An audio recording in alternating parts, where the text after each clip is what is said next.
शिरडी गांव की बात है। साईं बाबा के नाम से ही वहां का कण कण पवित्र था।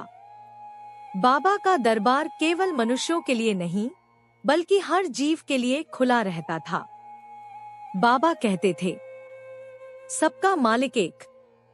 गांव में एक संपन्न सेठ रहते थे, जिनके घर एक भैंस थी। वह भैंस केवल पशु नहीं, बल्कि परिवार का सदस्य थी। वर्षों से उसने सेठ के घर की सेवा की थी, दूध दिया, घर चलाया, बच्चों को पाला। पर समय के साथ वह भैंस गंभीर रूप से बीमार पड़ गई।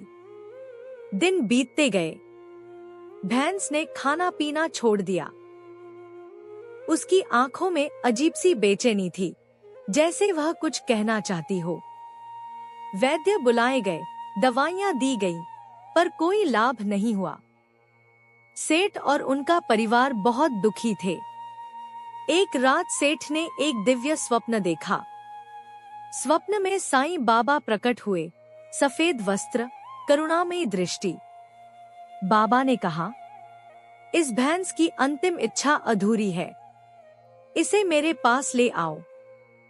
सुबह होते ही सेठ समझ गए कि यह कोई साधारण स्वप्न नहीं था। उन्होंने भैंस को बैलगाड़ी में ससम्मान लिटाया और शिरडी के साईं मंदिर की ओर चल पड़े। जैसे ही भैंस दरबार के पास पहुंची, आश्चर्यजनक दृश्य हुआ।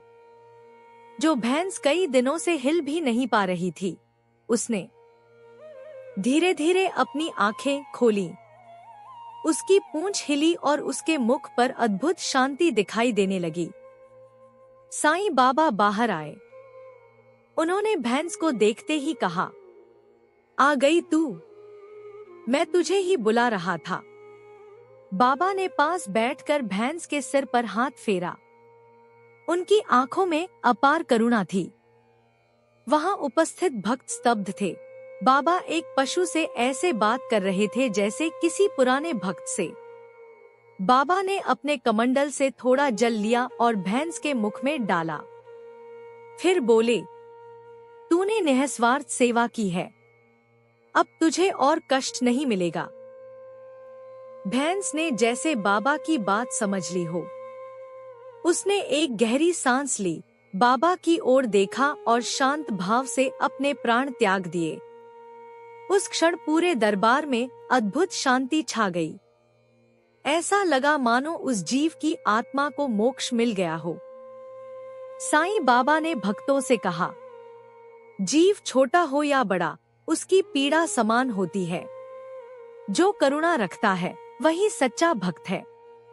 यह घटना आज भी हमें सिखाती है कि साईं बाबा की कृपा केवल मनुष्यों तक सीमित नहीं थी,